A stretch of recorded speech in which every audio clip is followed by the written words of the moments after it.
Hello, everyone, and welcome back to It's Okay Not to Be Fabulous Every Day. I am Cyrus Webb, joined by my co-host, Dalsimer, who wrote the book that the series is based on. The book is joining us on the simulcast on Facebook, LinkedIn, YouTube, and on X. Looks like we already have our friends over there on IG that have already tuned in. We're going to bring in our friends over on Amazon, so they can be a part of our show as well. Have another great message. I was just saying to Allie, it's hard to believe it's week number 3 of this season already. It's really going by quickly, but we do have a great message, and we're live now on Amazon Live with It's Okay Not to Be Fabulous Every Day. It's based on the book by my co host, award winning author, motivational speaker, and podcast host, Dalsimer. You all can see it either in this corner or down below. You also will see the follow buttons. If you're not following us here on Amazon, please make sure to do that. You're going to be seeing a full court press on that starting next week. We're really getting you guys to make sure you're staying connected with us. We have a very big October coming up, literally starting with October the 1st. We don't want you guys to miss anything, so please make sure you guys hit that follow button. It's a free way for you guys to be able to not only to support us here with the show, but also to keep posted on all the great things we have going on. Allie, how you doing? I'm doing great, Cyrus. How are you today? Doing really good. I mean, I was saying to you before we went on here, it's hard to believe that it's week number 3 already. And Right. I do want to say, as a quick programming note for our audience, I will be joining you guys live from Fayetteville, North Carolina next week. We have some great programming coming up on Amazon Live. We're going to be gifting some teachers there, some great gifts in Fayetteville, North Carolina, to show our appreciation with thanks to my Amazon partners. But also, we'll be doing the show here with Allie. So make sure you guys do make plans to be able to stay with us. Ellie, I'm already enjoying this new season because these messages we've been going over already in these past couple of weeks to me seem so timely. Has it felt like that for you? Yes, it has. It really has. I feel like, the book is the subtitle, of course, is A Journey to Self-Discovery, and it starts in the beginning with kind of bringing us out of a place that is a little darker or less in some ways than we might want. And now we're in sort of the meat of the book, the central part of it, where we're really talking about kind of going for it and really leaning into what I call our inner fabulosity. And so I like this part of the book. I want to talk about briefly the subtitle. Hello to you, Alfonso. Good to be able to see you over there on Facebook. He says good afternoon as well. The the self discovery part, to me, I've been leaning on that myself in different areas of my life, Allie, this year. But it all to me comes down to being honest with myself. You know, Yeah. we try our best to be honest with those that we love and care about, but the being honest with ourselves is not always the easiest thing. How has that kind of dovetail in with this journey of self discovery for you?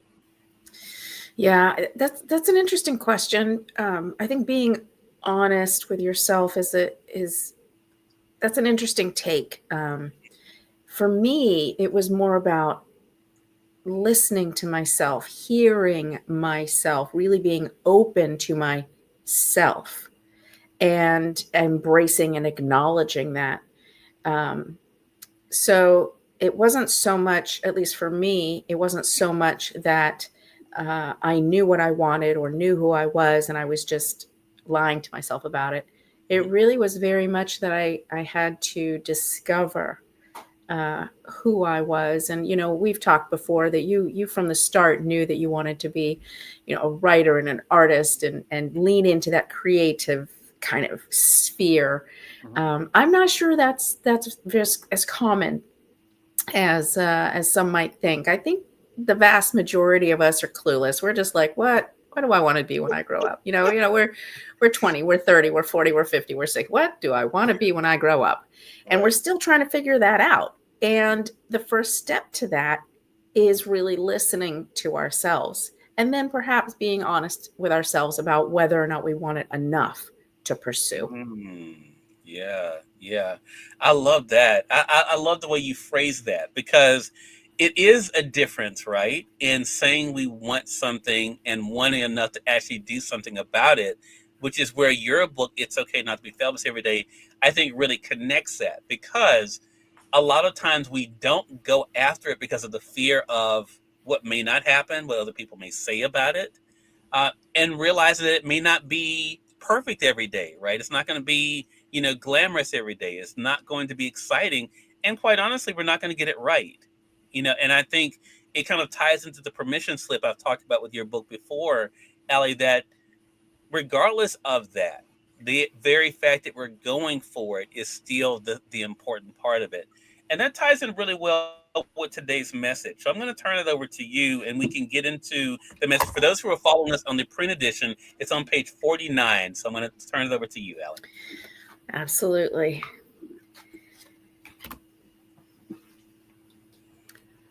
All we have to decide is what to do with the time that is given us. Gandalf the Grey, Lord of the Rings, Fellowship of the Ring. One of my favorites. My husband's Aunt Norma Jean and Uncle Ralph dreamed of going to New Orleans. That was their dream, to go to New Orleans and eat all the wonderful food and listen to music and enjoy themselves for a few days. To me, this was not a big dream, not unattainable. It wasn't launching into space or playing professional sports or being on Broadway. A trip to Louisiana meant taking a week off work, booking a room, and either making a 1,000-mile journey, road trip, or buying an airline ticket. Not all goals need to be lofty or grand. They married in their 20s and discussed this trip for decades. And that's not to say they led sad or boring lives, quite the opposite. They lived active and adventuresome lives filled with love and laughter. They took countless road trips to visit with family along the eastern seaboard and along the Appalachian Trail to watch the leaves turn, but they never visited New Orleans. When Ralph died in his late 50s, Norma Jean told me not taking their dream trip was her greatest regret. For my part, whatever I'm doing, my underlying goal is to make a positive difference in the world. This may sound naive, and perhaps it is, but naive or not, it's what drives me. It's the reason I spent 30 years working to save the plants and animals who share our planet, and why I chose to run for public office. It's why I am now writing this book. I used to have a sticky note posted in my office that read, "Integrity is doing the right thing. Credibility is consistent integrity." Aspiring to be a better person by making the world a better place, even if in a small way, makes me genuinely happy. And when we are authentically happy, our delight is infectious, elevating us and spreading light and love to all we encounter. So what would foster your true inner joy? If you're not sure, think about any regrets you may have and ask yourself, is it really too late to take that trip, earn that degree, or get that puppy? Be honest with yourself. Yeah. And I think that was the tie-in that I had, that very last line about that thing about being honest with ourselves. Ellie, Yeah. so a few components here, and I said to you before we went on here that when I was preparing for today, you know, some things we can't plan, right? When Mm-hmm. I first read your book, I had no idea, one, we'd be working together. We were just introduced by a mutual friend. Then we became working together. I had no idea that initially that we ended up doing a podcast together. You, when you were writing this book, had no idea that you would be doing a podcast around this book. So talk to us about this part where you say, for my part, whatever I'm doing, my underlying goal is to make a positive difference in the world. How have you been able to sustain that? And Mm-hmm. how do you see now what you're doing with this book as being a part of that? Yeah, that's a really interesting question, Cyrus. Thanks for that, because as those of you who have listened to previous episodes of this podcast or have followed along, you know that this book is a revision of what I originally put out. Mhm. And the changes I made involved a new cover, adding some introductory materials and some bonus materials at the end. I made very few edits internally, but this chapter is one where I did, and I added the line, "It's why I'm writing this book." Mm. Because when I originally wrote it, I had no intent of sharing this book beyond my children. Yeah. But once it was out there and I was sharing it, I realized it is part of why I was writing this book, was to help people. And doing this podcast has just expanded the platform for being able to share that message. And, even if the words that I've written help a single person, then I feel that I've been a success. Mm. And I've received feedback that this book has helped. And so that makes the effort worthwhile, and it makes me feel happy that I've put it out, successful that I've put it out. it's a humbling and gratifying experience for me that the words can be of comfort or of benefit in some way to other people. And exploring this through this podcast has just really brought home to me um, how simple it is to make a positive difference. Yeah. It doesn't take much effort to bring light and love into the world. Yeah. And and and more people should do it, you know? Right. Hello to you, Butterfly Thoughts. Good to be able to see you over there on IG. Glad you could be able to join us. I see you guys over there on YouTube as well. I'm going to reset real quick, Allie, and say for those who are just tuning in, welcome. You're watching It's Okay Not to Be Fabulous Every Day. This is season 2 of this show on Amazon, but also the podcast with Allie Dalsimer, the award-winning author, motivational speaker, and podcast host that's responsible for the book you all see here. For those of you joining us on Amazon, you will find the book either on the side or down below. For those joining us on Facebook, LinkedIn, and YouTube, there is a link that we're bringing you guys over to be able to get the book on Amazon as well. We're talking about the message found on page 49 of Allie's book. All we have to decide is what to do with the time that is given us. When I was rereading this, of course, I've read it now a couple of times, Allie. Did she tell you why they didn't take the trip? Because they're I was curious about that hearing you read it. This, you know what? I never thought about it before because they did so many other things. Why did she tell you why they didn't take the New Orleans trip? Yeah, because they considered it a really big deal. And so they decided to wait till retirement. I will say that they actually built, like they themselves built, a small home in West Virginia. Mm-hmm. And they had planned to retire out there. And once they were retired, to take that trip. Mm-hmm. Unfortunately, Ralph didn't make it. They didn't make it to retirement. He died in his 50s. And, they were taking weekends and going out to the cabin and working on it and getting it in shape and excited for the future, but it didn't come. And the reason she regretted it was because it was important to them, Mm-hmm. right? It wasn't just a road trip because, like I said, they took road trips all the time. They were Right. very active and outgoing, Yeah. um, but it was an important trip, and they just planned to do it later. And the one thing that really taught me, although, we all have to learn lessons over and over sometimes, or at least Sure. I do, Sure. but Yeah. the one thing it taught me is if it's really important, don't put it off, not for too Yeah. long. I mean, you can't be Yeah. like, I want to go to New Orleans, I'm going tomorrow. That's not realistic unless you're super wealthy or something. But Mm-hmm. um, you know, why wait for retirement? Why wait for 30 years? You Yeah. know, why wait that long? Yeah. Um, and that's what it really taught me. But that's why they didn't go. It was tomorrow, tomorrow, tomorrow kind of thing. When we Yeah. retire, we're going to do this. Mm-hmm.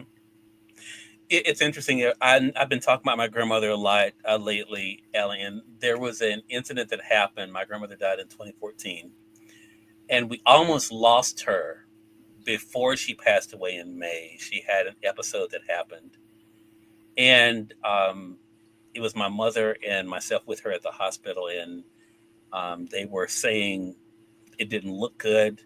My grandmother may not make it. If it came down to it, did we want her to be resuscitated? I gave it to my mother to decide, and my mother said she couldn't make the decision. She told me to make the decision, and I said, "Do whatever you have to do." Well, I said this. I realized at the time, well, later, selfishly, that my grandmother and I never talked about what she wanted, Yeah. and so she made it through that. And afterwards, I said to her, I said, "Look, you and I never had the conversation about if it came down to it, what you wanted me to do." And what the reason I'm telling this story, I hadn't planned on telling, but because of what you just said, she said to me, "You know what? I had been meaning to tell you, but I thought I had more time." Right. And she said, "If this happens again, I do not want to be resuscitated." And it happened again 3 months later, and I had to make the decision for them not to resuscitate her. And it was hard, but I knew I did what she wanted. And my Yeah. mom and I talked about that we honored what she wanted. So what you just said reminded me of that, because I think so many times we all think we have. I mean, I as a suicide attempt survivor, I tell people one thing I don't do is brag about time because I never know. I now realize you don't know what's going to happen from day to day, let alone tomorrow. Or, I'm a planner, but I'm still very aware that I have no control over what is, but I do have control. And I thought about this with your message, Allie, of what I choose to do with what I do have with me. And I think that is what you were just talking about. Is that also what you hope for the audience, that they realize that none of us know what's going to happen, just like your family didn't know what was going to happen.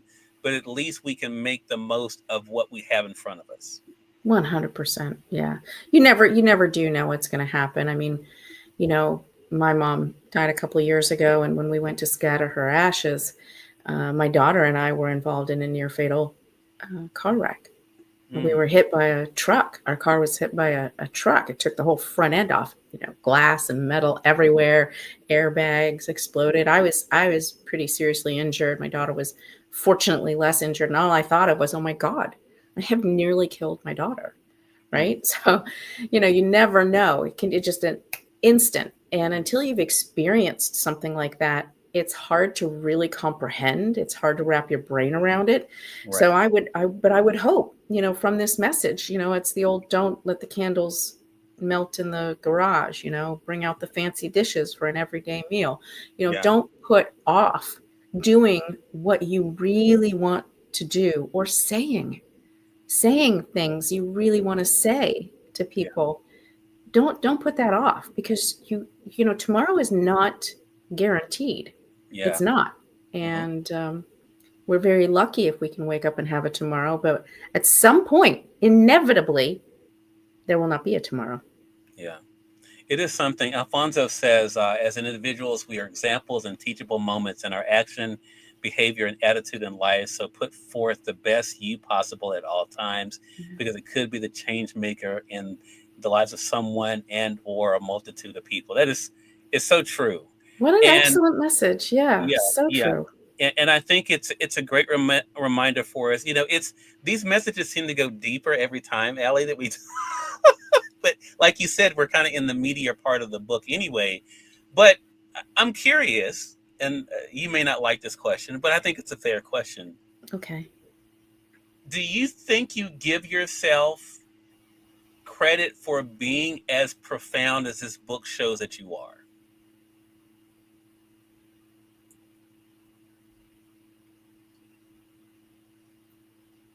I've never thought about it.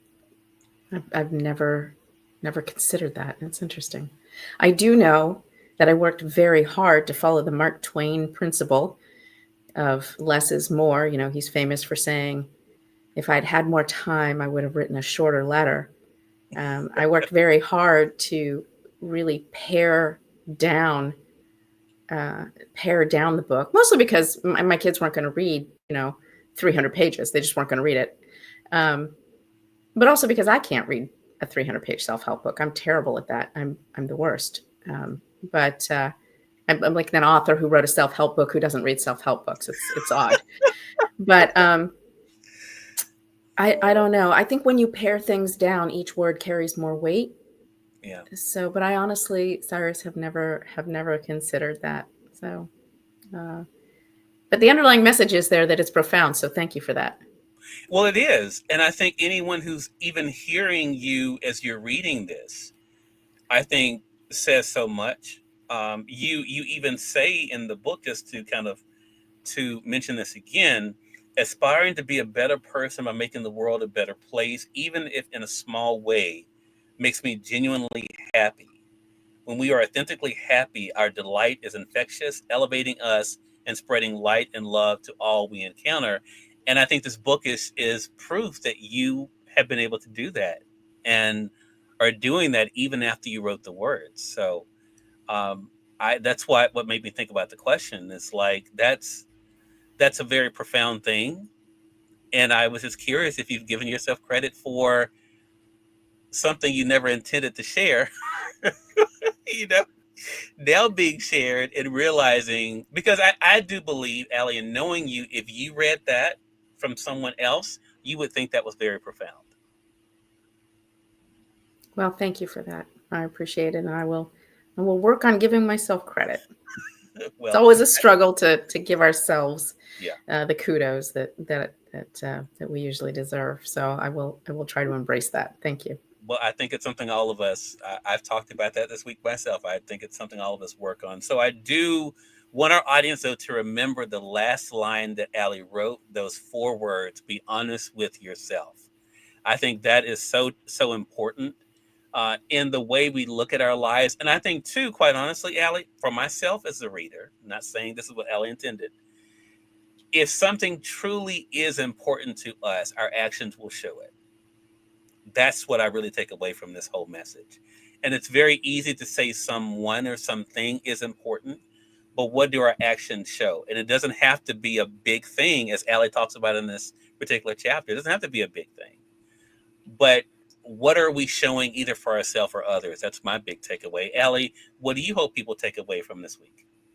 I hope that they will look at this chapter and the rest of the book through the lens of their own lives and their own experiences and apply the lessons in a way that works for them. I am not a one size fits all person. I Yeah, don't pretend to know what other people's lived experiences are. I true. wrote about my experiences and my perspective as a guide to help others em- embody the underlying meaning and lessons in a way that fits their lived experience. Right. Another great message.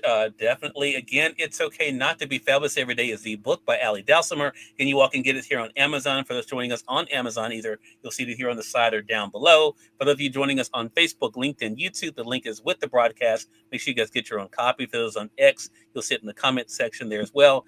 Ali, really appreciate today. Let them know how to stay connected with you. Sign up for your newsletter. And also, you teach something today online. You want to tell us about it?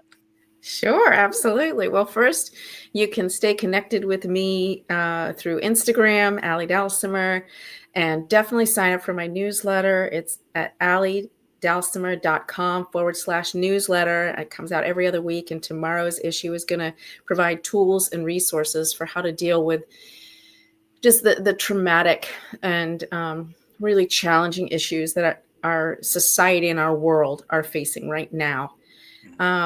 And yes, there's we teased a brand new project. My son and I are starting a podcast called So, What's Your Process?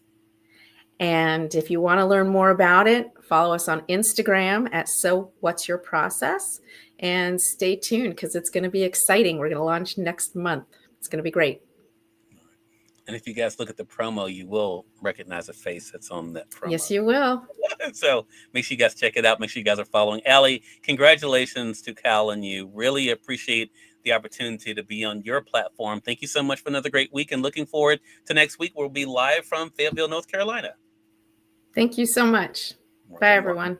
And we thank your audience for tuning in to another great segment of It's Okay Not to Be Fabulous Every Day. Until next time, you all make it a great one. We'll talk to you soon. Take care.